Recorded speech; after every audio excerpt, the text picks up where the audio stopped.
Great big hello, everyone. I am so excited to be back with another guest episode, and this time with a very dear friend of mine. But just let me let you know who you are listening to. If you have not listened to She Leads, She Thrives before, I'm Shannon Dunn, a long-term leadership or self-leadership really and business coach who has a lot to say about a lot of things, very much so. And one of the things that's been so important to me with She Leads, She Thrives is reaching out to and inviting the incredible women I know from all over the world who I actually have some connection with in a different kind of a way than having just any old anyone on the podcast. So there you go, Lala, putting you in the spotlight, my friend. So I'm so delighted to have you here. So Lala and I, we only met officially probably a couple of years ago. Yeah, I think only a couple of years ago. Yeah. We live in the same city, so we're both in Perth in Western Australia. We have such a crossover of business network. So Yes. we know so many people in common. And I don't know about you, but I was certainly getting a lot of people saying to me something about Lala, like it was your name was coming up. And they're like, and I go, I'd say, I haven't met her yet. And they're like, how? Like, how? She's like everywhere. I don't know it was about that. But I remember thinking that too. And then we did finally get to meet at an event locally. And it was like, and then we catch up every now and again now when we can just have a really good, coffee, a catch up, a chat. And we've got, as we say, I've got a lot to say about a lot of things. So have you, which I think is one of the things that has brought us together so beautifully. So I am so happy that you said yes when I said, come and be on the podcast. Absolutely would have said yes. Yes, we end up talking about. So let me introduce you with your official bio, and then we'll get some questions and see what we do end up talking about today. So Lala McNab is the passionate entrepreneur behind the Lala Group and a business mentor with a heart of gold. That's almost an understatement. Like, really? Heart. Yeah. Oh. I love you can rewrite my bio for me. I'm happy to do that. I just love adding into bios. With over 20 years experience in starting, operating and growing small businesses, she is a true veteran in the business world, 100%, my friend. As a creator and working owner of Paper and Ink Studios, the Creative Republic, Lala for Business and Good Vibe Sense, which is your newest live business. You've turned your love for creativity and business into successful ventures that you're proud of. You're known for your kind and empathic approach to business mentoring, kind but tough. Yeah, we've got to put the tough in, don't we? We're going to talk about tough love today. I think that it's so important to do that. And your clients love how you help them achieve their business goals without ever making them feel judged or overwhelmed. You firmly believe that every entrepreneur has the potential to succeed, and your mission is to help them unlock their full potential. So whether you're just starting out or have been in business a while, Lala is here to help you achieve your dreams. Her expertise and kind-hearted nature make her the ultimate coach and mentor, and to be by your side every step of the way. Welcome, my friend.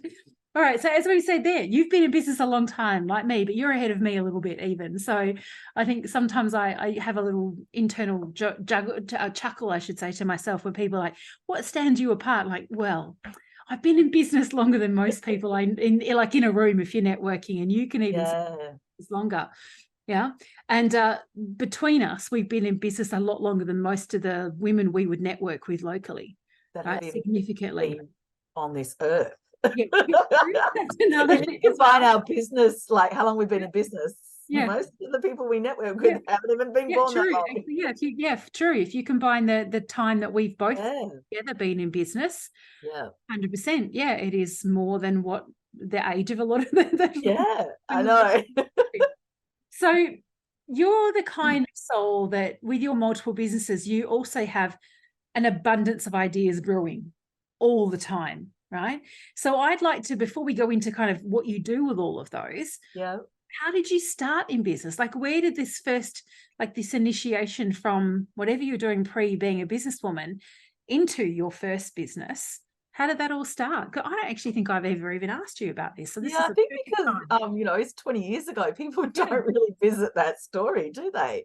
No, not enough. And yet I love founder stories. I think they're I never intentionally went into my own business. Previous to being a business owner, I ran restaurants for people, and I ran the really big successful restaurants in Perth that were really well known. I was very good at it.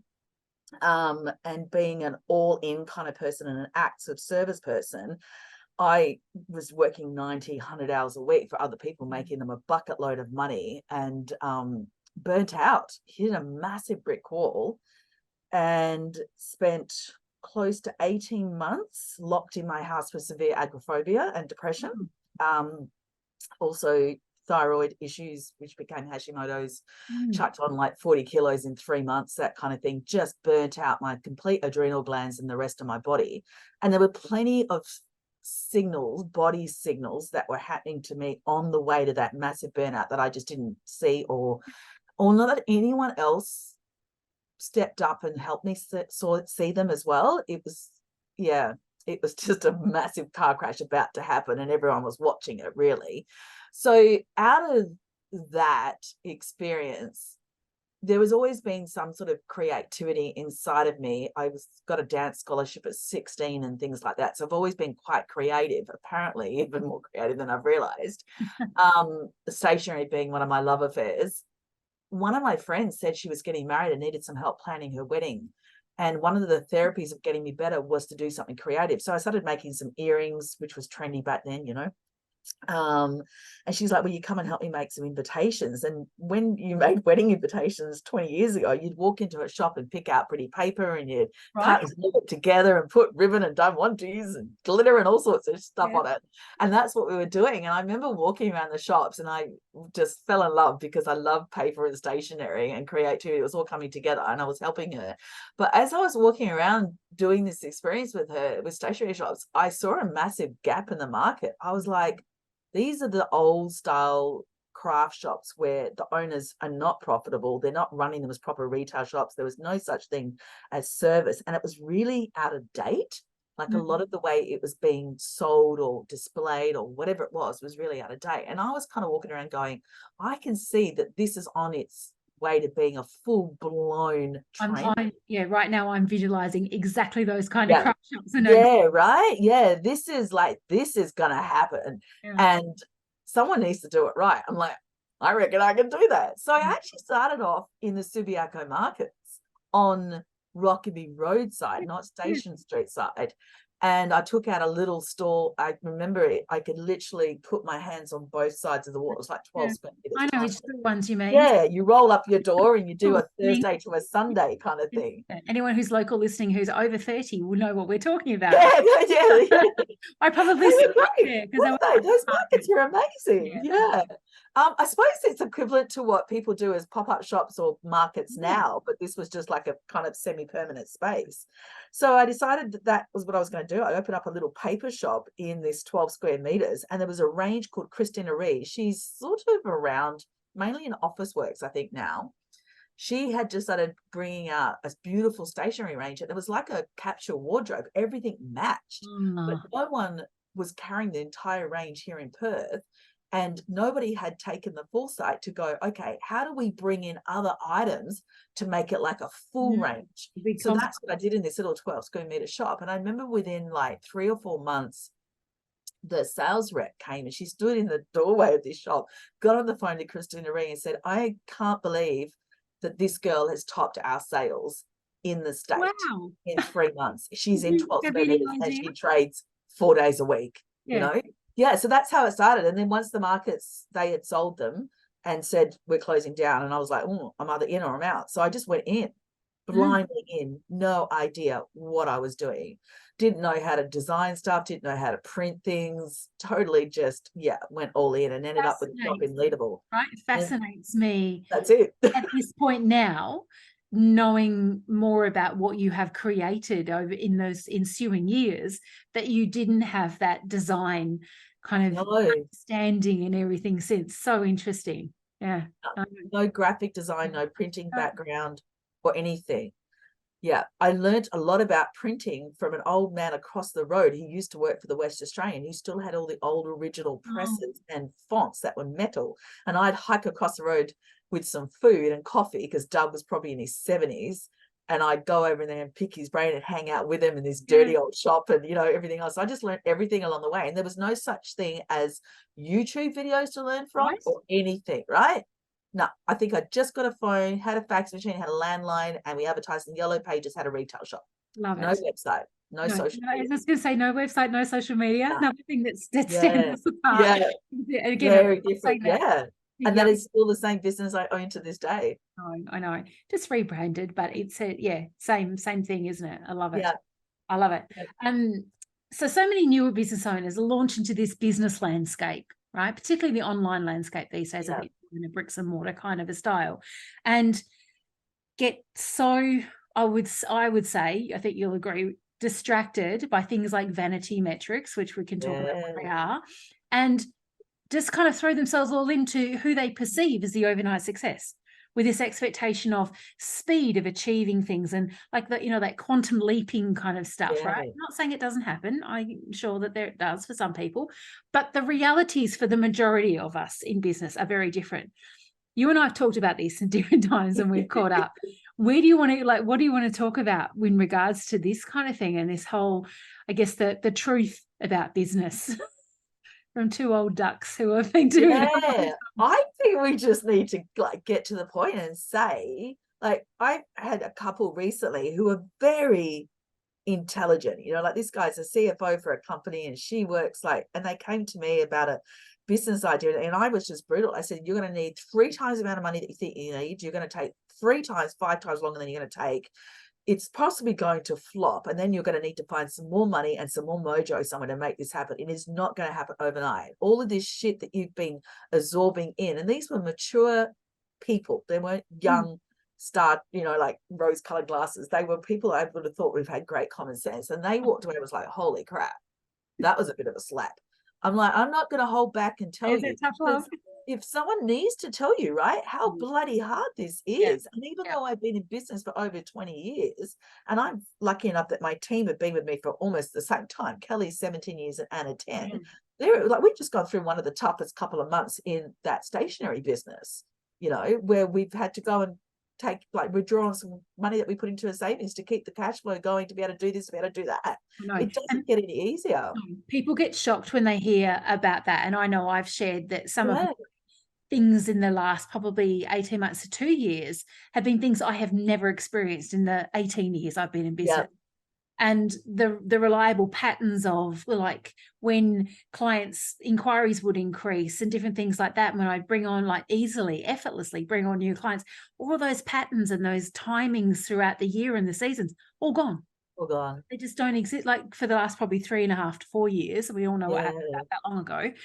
They've just gone like that reliability is not there anymore. Yeah. So, and yet there's still this kind of whimsical idea that I'll just like throw myself out there and focus on all these things and it will just happen. Or if I follow this particular or invest in this particular kind of mentor or coach or whatever they get called, that's my answer to my success. Yeah, they have this magic wand theory about it, don't they? Like the magic wand's just going to get waved over it and everything's going to be great. Or they think that they're going to put the work in and then sit back. No. No, there's no such thing as passive income or a set and forget kind of business. Do you know what I mean? That's all bullshit. Yeah, it is. Absolute bullshit. Yeah. It is. So through your experience with the clients you mentor and the business owners you come into contact with, what kind of things are they focusing on that is just really a waste of time? Like those, vanity and stuff. What do you see more so? I think the first thing that pops to my mind is the follower count on your social media. Yeah.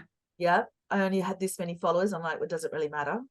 The follower count number doesn't matter. How many people view your videos and reels and, if you go viral and all of this kind of stuff. Like one of my clients recently, she's on TikTok and I'm like, why are you on TikTok? She's because they get views. I'm like, yeah, but do you get any money from it?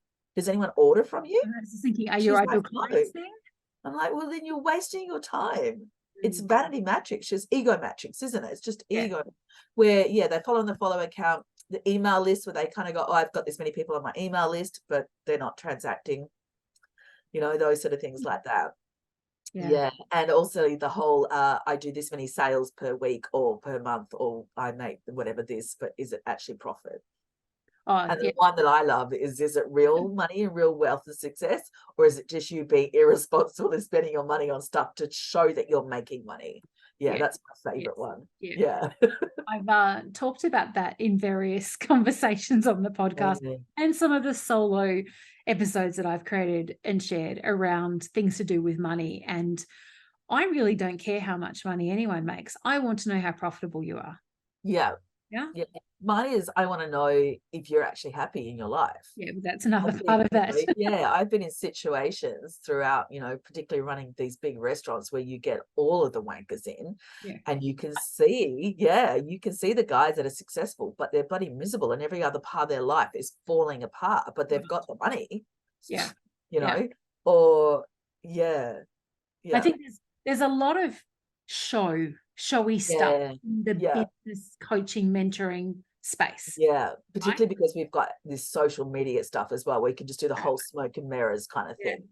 And I think the trend in that kind of 2020, 2021, as there was a sudden rise in the number of people coming into this space as business mentors, business coaches, that there was a lot of I don't even have the right language for it, because it just baffles me that it was such an obsession. But this whole, let me show you my lifestyle, which, the certain type of, what do they say in the US? I call it the wank. The wank. That's probably totally inappropriate language, but that is what it is. It's just wanker language. That's what do they say in the US? Like, it's having the right kind of purse. We say bag, but I only fly business class now. I drink in the bathtub every night. Like this kind of look at my lifestyle.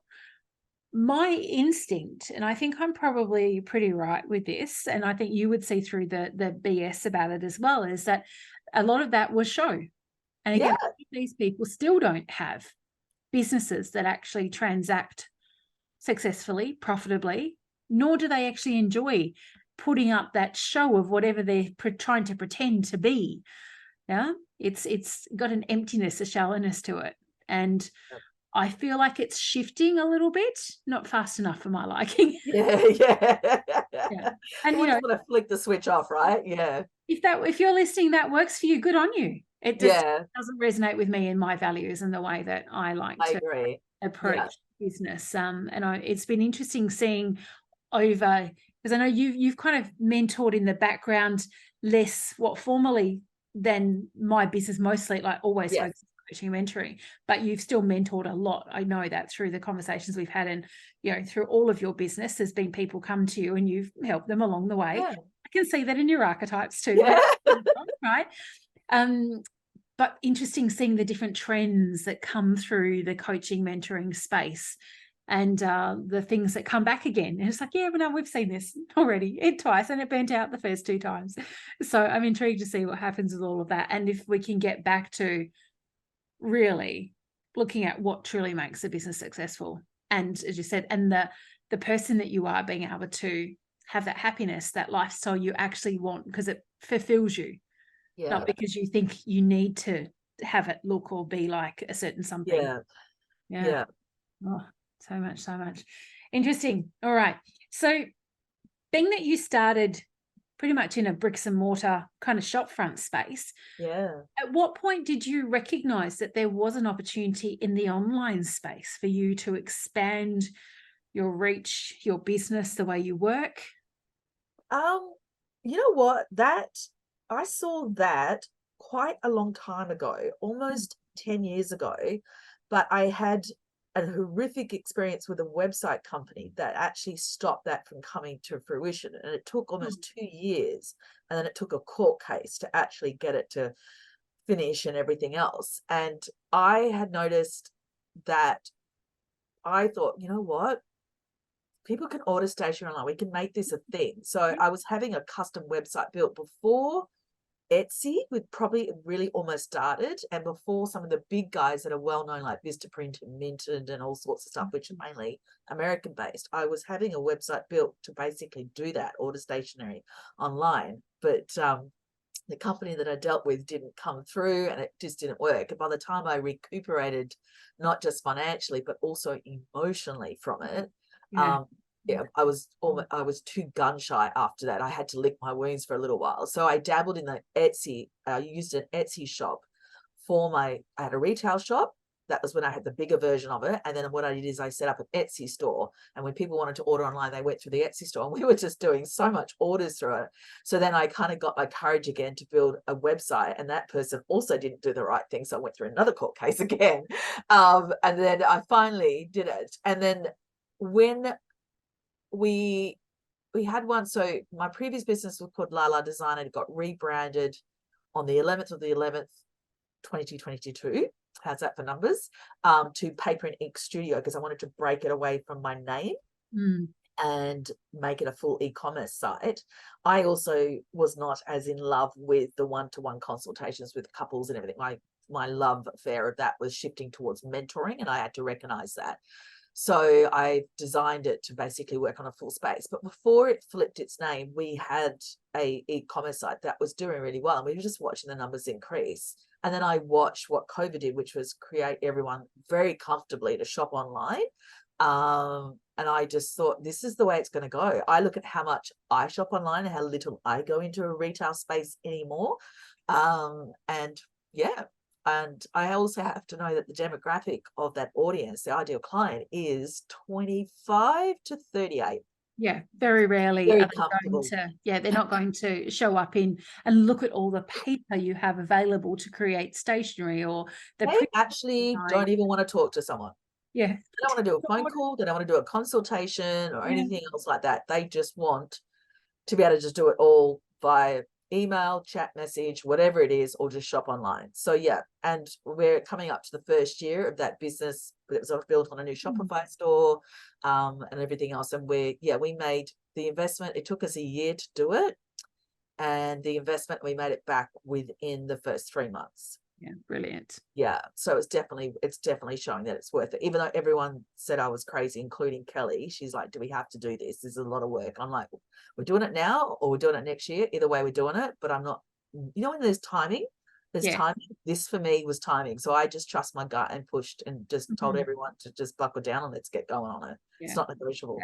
Yeah, I not normally lead like that. I normally lead with my team fully behind me and on board. But this time I did take a little bit of that Napoleon stance and went, "No, you're doing it, whether you like it or not," and off we go. Yeah. I'm not surprised that there was a little bit of resistance in your team. Yeah. Because you pointed out, they've been with you doing things a certain way for such a long time, right? Yeah. Yeah. I Interesting. love it. I find the whole thing thrilling. I love seeing a sale come through. I love that sound, ka-ching. And then what I love is going in the back end and watching the journey. How many times did they visit? Where did they come from? What pages did they look? How long did it take for them to transact? I find that stuff really interesting. Which this is probably an ideal time. I did say to Lala at the beginning, she and I are going to catch up later this week when we're recording. And I'm going to introduce her to her Thrive Factor archetypes for the first time. So you don't know where they are. So excited. I love that you don't know what they are. But exactly what you just talked about then in terms of seeing the journey, understanding all the moving parts, like the machination, is classic liberator engineer archetype. Oh, really? Okay, yeah. One of your 6 archetypes is one you and I share. And it's when I wasn't surprised when I saw this show up in your profile at all, but that being able to see the big picture of something and understand all the moving parts and then the analytical processing and strategy behind it, that's the gift of the liberator engineer. Yeah, making sense now about that. Absolutely. Yeah, because people say to me, how do you nut it out? How do you see it? And I literally, it's almost like I close my eyes and it's like a visual that comes to me. And if I see big things, like, I see the Olympics or something, and I go, "Oh, I'd love to get into that," or like get into all of that nitty gritty. Yeah. And everyone's like, "Are you crazy?" Yeah. No, never crazy, right? No, and never crazy. you also, another of your 6 archetypes is the shapeshifter alchemist, which is the master manifesting archetype. Like, we've all got gift for manifesting to a degree, but that one is like a next level. So being very considered, conscious and intentional about what you think, say, feel and do, because it will become your reality. Absolutely, 100%. That archetype. I have definitely got, my husband is that. Absolutely. I remember sitting at the dinner table. I was in my previous marriage with my pseudo grandparents, so grandparents are not really grandparents. And they were the second time married. They've been married for like 20 odd years. They're in their 90s. I remember sitting at the dinner table at Christmas with them, watching them and saying to myself, I want a husband who looks at me like the way granddad looks at Nana. I want this. And literally, Alex walked into the coffee shop 2 weeks later after I decided to leave my marriage. And he is that person. And I have that marriage. That's you know, it. he looks at me like my granddad looked at my nana. Love it. Shapeshifter alchemists are never surprised when I talk about your ability. Never. Even those shapeshifter alchemists who have manifested things that they would say are negative or they actually don't really want. And then they're real and honest with themselves. Like, actually, you know what? I did put a lot of energy and time and emotion into that thing, into trying to avoid that thing. But in doing that, I was actually, you know, adding to it. So I'm looking forward to talking to you more about that one. So there's 2 of your archetypes revealed. Okay. And I think leaning into that energy of the liberator engineer comes to the next question, because products, you know, from the outside looking in as something that you love to create. Yeah. You're mentoring and you're coaching, you're supporting other business owners. But I think every time we've caught up, and it's not that frequent, but when we chat, we message, and you've always got something that you're thinking about bringing to life, right? Always. So with that abundance of ideas, which is also tied into another archetype I'll share Wednesday, the ideas generator for sure. Possibility, like there's so much for you that is going to be a possibility. Yeah. How do you take it from knowing which idea to turn from an idea into an actual tangible concept and then progress through all the steps to make that actually a thing that you can sell? Like, how do you work out which is the thing to actually lean into and put your energy, time, money, resources, all the things into to make it a real thing? Yeah. The ideas usually come because I see a problem that needs to be solved, and it just needs to be solved, whether it's, you know, making a product for it or something like that, and there's nothing out there, or I see something and go, oh, I could do that so much better. And the new business, Good Vibe Sense, which does the inspirational car refreshes, is a classic example of that. And there are lots of ideas that come to me. Can I just add this in, and then you can tell us more about this? When Lala and I caught up recently, she gifted me one of these incredible car, you can't even say freshener, like it's a car. It's like a gem that you add to your car. Like the aromas are beautiful and it's got a beautiful saying on it. Lovely. The color's gorgeous.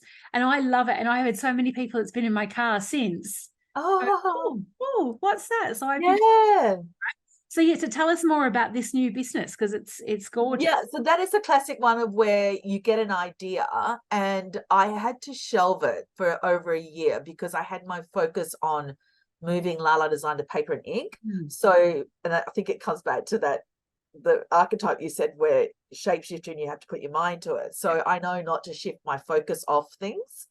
So I had to stay focused on paper and ink and get it to a certain point, but I just couldn't shake this idea. So I spent the time just researching it, having a look at what's out there, ordering. I think I'm going to do a video next of how many car air fresheners I actually went and bought and ordered the paper-based ones. I think I got like 80 plus. And I still just couldn't find anything that I thought was what, you know, it needed to be. So then I go to the next stage. So once I've done kind of a bit of a research to see if there's actually a market for it, I then go through the whole costing stage and start pricing it all out.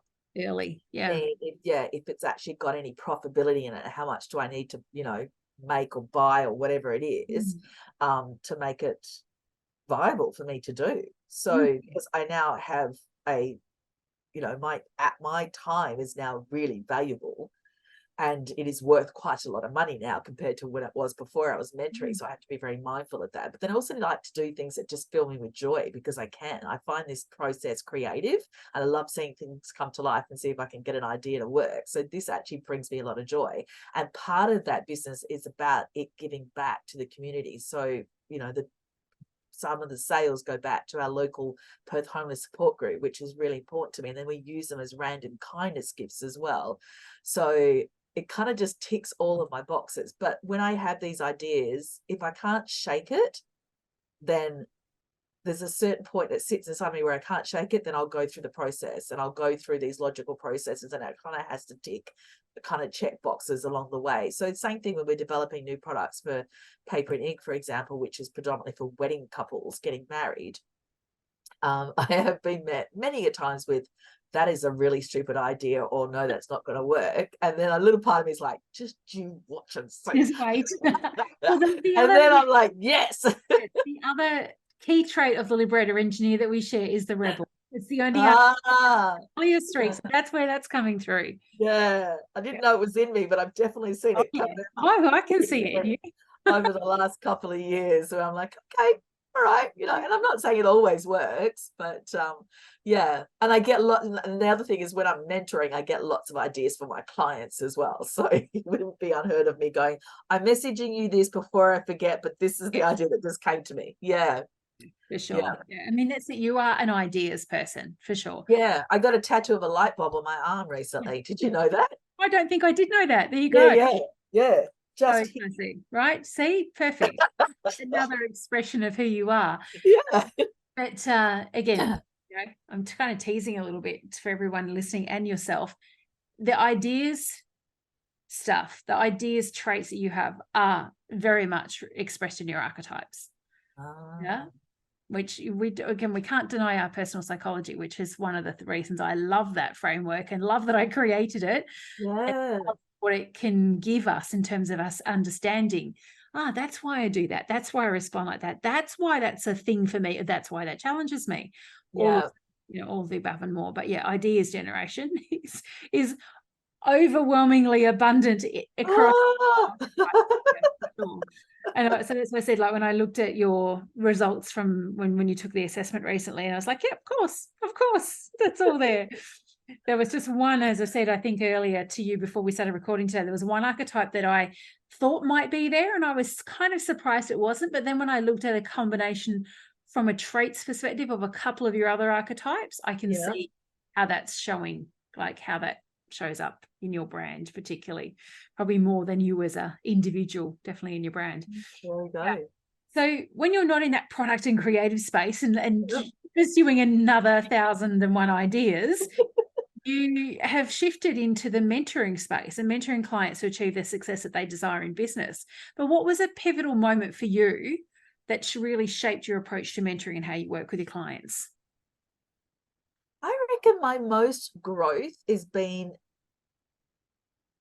this is, we're in 2023, aren't we? Yeah. So I've done quite a lot of growth this year, but it would have been 2022. That would have been my first full year of being properly paid to mentor. Yeah. Okay. So I definitely learnt a lot in that time, right from everything from the qualifying of clients, attracting the right kind of clients to you. Luckily, I didn't get any, like, too many that were red flags or anything. There were a couple that you instantly get on a phone call with and go, yeah, this is not going to work. And then afterwards you kind of see this thing unfold and go, yeah, I made the right call. I had one client for the full year who had, I never pronounce it correct. Is it ADHD? Is that correct? Yeah. Well, there's different variations of it, but yes, that is. Yeah. And that was a massive struggle for me because I'm definitely a doer. If you say you're going to do something, get it done. Yes. And I'm pretty ruthless with it. And it's very hard to work with someone whose brain is working in a different way and you don't have an understanding of that because you can't see it. It's not tangible to you, but you can see that there's no results coming or what they think is great results. You're like, really? That's not enough. You haven't done enough, work harder, that kind of thing. So that was a really good learning experience for me because I had to say to myself, go in with no prejudice, listen without judgment. And I did a lot of extra study around how to communicate and work effectively with her and things like that. So I found that really good. And I've used it for this year with clients as well. Like I've essentially gone, okay, this is what's going to work for you now. So yeah, I would say that last year in coaching or mentoring was the one. And I had called myself a business coach, and it was probably this year that I went, no, it's mentoring for me. And they're very different. So yeah, I've talked about this on the podcast previously, but I'd love your take on like how you distinguish the difference between a mentor and a coach. I feel like with a mentor, it is from experience. You're using your own toolkit to help someone else build their toolkit. And you're more intimately involved in their business or their life or whatever way you're mentoring as well. So as much as you will give them advice and give them actionable lists and things like that, you're kind of not leaving them on their own. If they get stuck, they reach out. You're there to help them through it. But we generally come from a place of experience. We're not just qualified on paper. We're Yeah. actually qualified Whereas, with real life experience. Yeah, yeah, real business experience, real life experience. Yeah. yeah. And then the coaching is very different. It's more that guidance based on Yeah. guiding people to explore their own solutions, their own answers, to come up with their own whatever they're doing. Yeah. I know that, and then, you know, being a consultant's another thing again. Yeah. Yeah. I know that for a long time, I have referred to myself as a consultative coach, because there is a coaching Yeah. element, but there is those people that just come like, just tell me what to do. And if you've got that actual experience, like you have with the mentoring, you know, that experience gathered over 2 decades plus, you know, plus all of the time you had working other people's businesses successfully for them, right? It's many, many more than 2 decades. It's just your own businesses. Yeah, some people they just want you to tell them. And I understand that, you know, because traditional true coaching experience can feel, I think, very lengthy, because you just want an answer. Someone just tell me what to do. Human nature, right? Yeah, I think from an outside perspective, for clients looking in, for them, they judge business coaches as people who say they're just coaching. And they don't actually come from experience. They've taken a course, or they decided to call themselves a business coach or whatever it is, but they're not actually got any business experience, let alone any life experience. So I think from an outside client's point of view, that's how they're seeing coaches compared to mentors. I think there's some very particular things to be mindful of when you're selecting a mentor. And I know you've got lots of ideas about different things. So what would you say are kind of the top 3 that come to mind when you're selecting someone to work with to support you to actually achieve things in your business? I think the first thing is you have to hear how they communicate. Everyone listens differently and communicates differently. So that's why I spend so much time with my face and my voice on social media, because I want anyone that's looking for a mentor or a coach to know that they can actually hear what I'm saying. Because I listen to some people and it just doesn't resonate with me. Like something goes off in me, or my ears shut down, or whatever it is. So I think you need to pick someone whose communication style suits you. So I'm someone who can't do someone who's loud. Like when I've had personal training, first thing I've said to my trainers, do not yell at me. I will shut down. Yes. You can whisper in my ear and tell me to like get my ass in a gear really quietly, and I will move. But don't ever yell at me. So communication style, I think, is really important.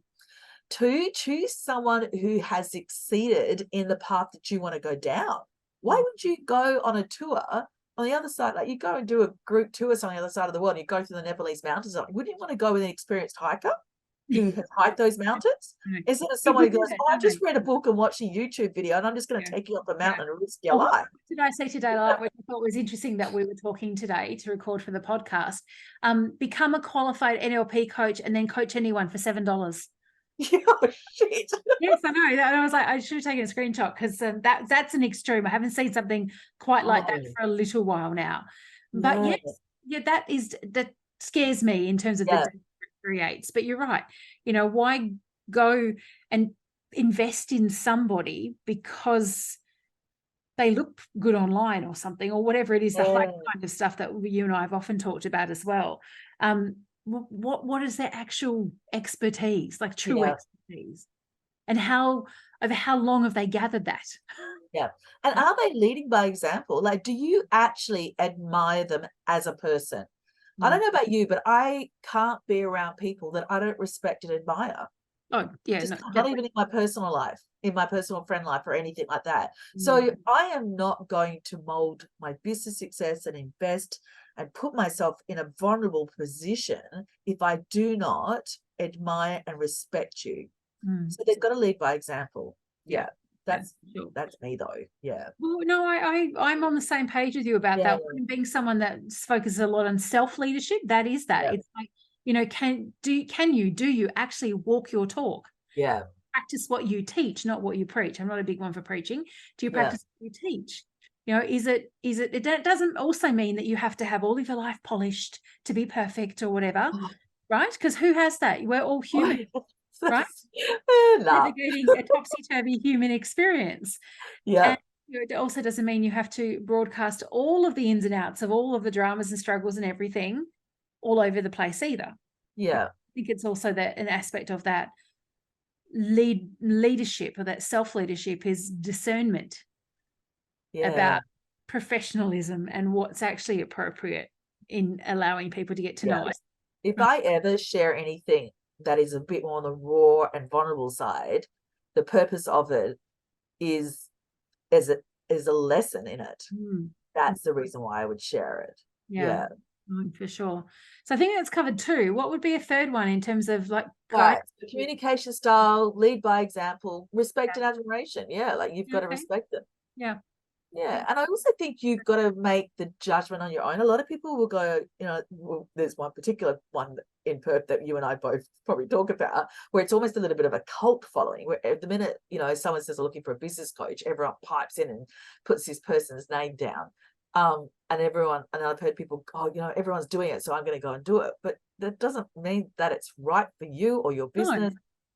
You've got to make your own judgment here. Right. And that's the trendy, kind of coaches do not mean that they actually know what they're doing, know how to coach you, actually tangible business experience and expertise that can actually support you. I think it's interesting. Is it actually what you need in your business? Like some people have just, like, one person did it and I was like, why did you do that? You're past that point of your business. You actually need more this. And she was like, yeah, but everyone else was doing it. I'm like, oh, okay. It says a lot, doesn't it? Yeah. So you're known, we mentioned this way like early on in the beginning, you're known for your tough love approach. I feel like I need to have a warning label on my head. No, not at all. And again, you're having the archetypes like the advocate rescuer. That's the big-hearted archetype of compassion. But then I can see in some of your other archetypes too, particularly, where the toughness comes in, right, in a good way. So I think it's a beautiful blend of those archetypes where you really, truly do feel and care, but there's a different way that is delivered, so it's not unboundaried, it's actually useful and helpful for people. I'm very careful and very thoughtful about it. So how do you feel that is a benefit though to your business mentoring clients, with you having that tough love approach, where I think you and I have talked about it, it's like we don't BS about anything, we go straight to the point. What's the point in wasting time with all the fluff and all of the making people feel almost too good? You're going to be truthful and honest with them. You do. Well, that's how they're going to get the results. And that's what they want. It's pretty clear that when you choose to come on board with me as one of my mentor clients, that there's a particular way that I communicate, and it is the no bullshit and then tough love thing. So if you're surprised by it, I don't know who you've been watching on social media. I know, right? You don't need a warning label because it's very obvious. Your style. And for those of you listening that don't know Lala and have not followed her on social media yet, you will be after today, I'm sure. Like your conscious decision to spend a lot of time talking in stories, a large percentage of the week, gives people an instant opportunity to get to know your style. Right, you're to the point about whatever the thing is you want to talk about, whatever you want to turn into a lesson. And I love, it's almost like it's definitely not comedy show. That's not what's coming to mind, but it's like there's some degree of entertainment in a good way, learning, but entertaining because of your personality and your style. As I said, there's no fluffy kind of rah-rah nonsense that is unnecessary. You cheer people on, you're all about motivation, but you're also about the truth. And I think the truth prevails. Kind truth. Yes. I try and deliver it in a way that is not hurtful, but it still needs to be said. It's like, when you wear that outfit and you're like, did someone not tell you that your underwear, like your dress is tucked in your underwear? Like, just things like that. Really obvious stuff. And, when you see a business owner who is exhausted with decision-making fatigue, who's stressed out financially, it's, emotionally drained because no one around them is supporting them, and they come to you, and yes, you could say things to them that they want to hear, but that's actually not what they need. No, it's not at all. No, so you're not being fair to them or kind to them or doing the right thing by giving them the fluff. I have to say, the metaphor coming to mind is like removing the band-aid or the plaster if you've got a wound, removing that so slowly that you're trying to be kind and trying to prolong the pain, but it's actually just rip it off. Exactly, just rip it off. Yeah.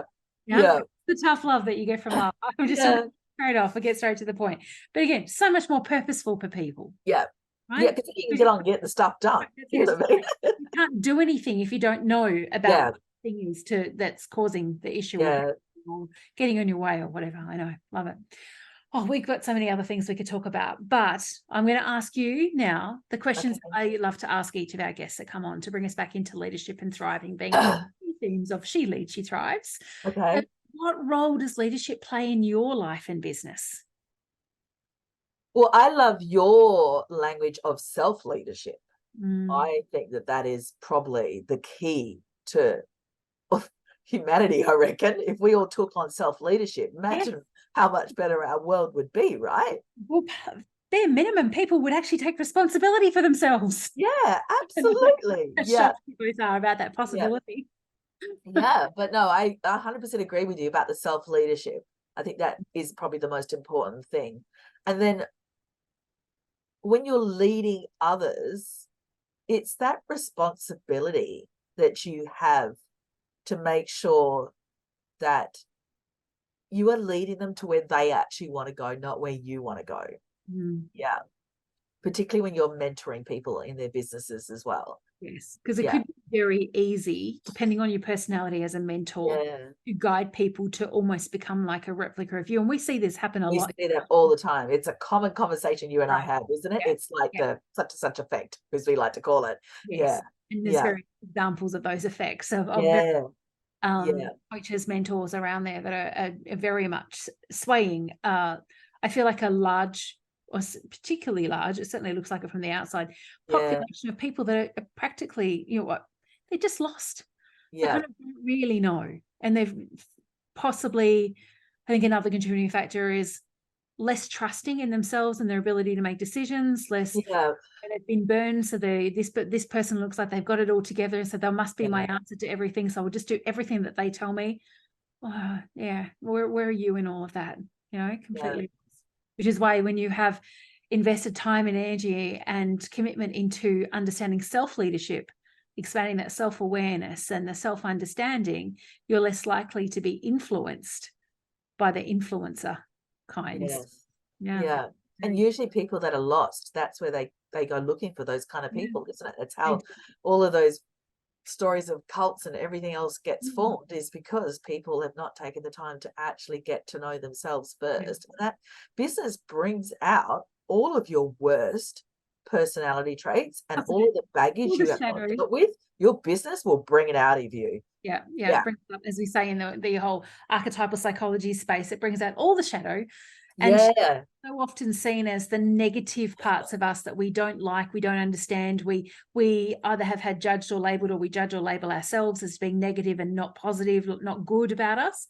And yet my personal view of shadow through the lens of, I guess, therapy and counseling is that that's actually where our wisdom truly lies. When we can meet those parts of ourselves and integrate them into the other parts of our personality that we find easy to talk about, easy to relate to, love to share, that's when we become whole, right? That's when we're really integrated and can be our most wise selves. So have to be an episode all about that at some point in time.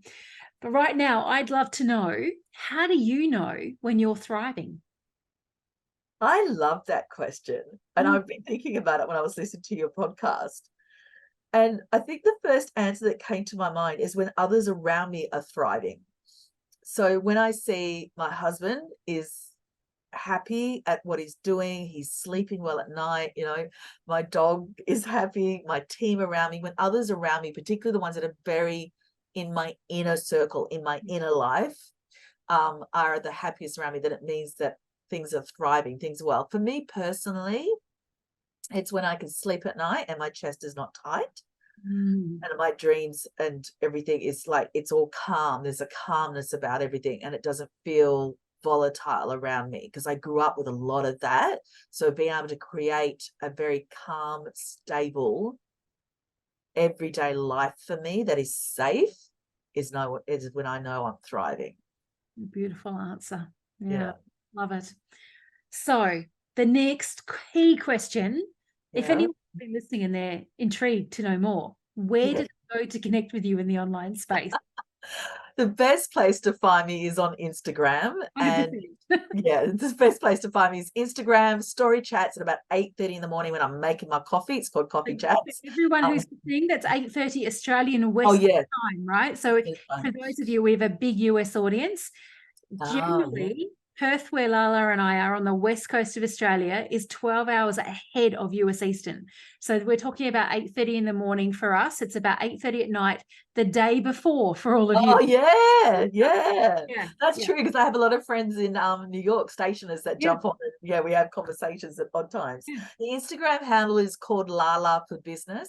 It's very pink. So if you've landed on a page where it's like deep hot pink, you're in the right spot. Yeah. But that's the best place to find me is on Instagram at Lala for Business. Yeah, fantastic. And we'll make sure that all the links that you share with us, like that, Facebook, your website, are available on the show notes. So, you know, and I often say this, there should be no difficulty for our listeners to find any of our guests, because we make sure we link up as many. Yeah, you put everything in the show notes. Yeah, Yeah. as many links as you give us. And if anyone is ever stuck and can't find, please just reach out to myself and my team, and we will connect you with what you want to chat to or follow up. But I know for me, when I'm a guest on a podcast, I love it when someone's listened to the conversation that I've been a part of and they reach out and say, I heard you on such and such. Yeah. Rather than just like, hi, like make it a meaningful DM, because I know And that I'm super present and chatty in my DMs as well. Like that's where all of the best conversations happen. I've had people, I one random who's now a client, she slid into my DMs at 8:00 at night and said, I've just been out with some people for Korean and they all said that you love Korean dramas and BTS. Are you going to the movies to watch the BTS concert, or what's the latest Korean drama? And we've just become best friends through like toiling each other what Korean dramas and the latest song that's come out with BTS and everything. And now she's a client. So there you go. So never underestimate where your clients come from, but also in sharing the parts of you that make you are, gives people a chance to build that know, like, trust, right? Yeah, absolutely. Super important. Yeah. All right, my beautiful friend, what's one final piece of wisdom that you'd like to share? Because we've covered a lot of different topics today, but what's kind of come to your heart and your mind that would be ideal for those ambitious, impact-driven, legacy-creating, you know, listeners all around the world that are tuning into our conversation? Be you for you. Oh, that's it. Not for anyone else. Right? Doesn't have to make sense to anyone else, but just be you for you. And if you don't know what that is, find you. Because then everything else just falls into place. Like seriously, every other decision you make in your life, personally, emotionally, mentally, business-wise, everything, once you really truly know who you are, then everything else just falls into place. It just becomes effortless. It does. And it's worth the horrible uncomfortableness of discovering your shadows, as you like to say, all those parts of you. It's worth all of that ickiness to get to the really good parts of it. It sure is. I mean, it's worth it. Yeah. Entire business and most of my life have been focused on self-exploration, self-understanding, self-awareness. So I was never going to think that your piece of wisdom there was not a spot on.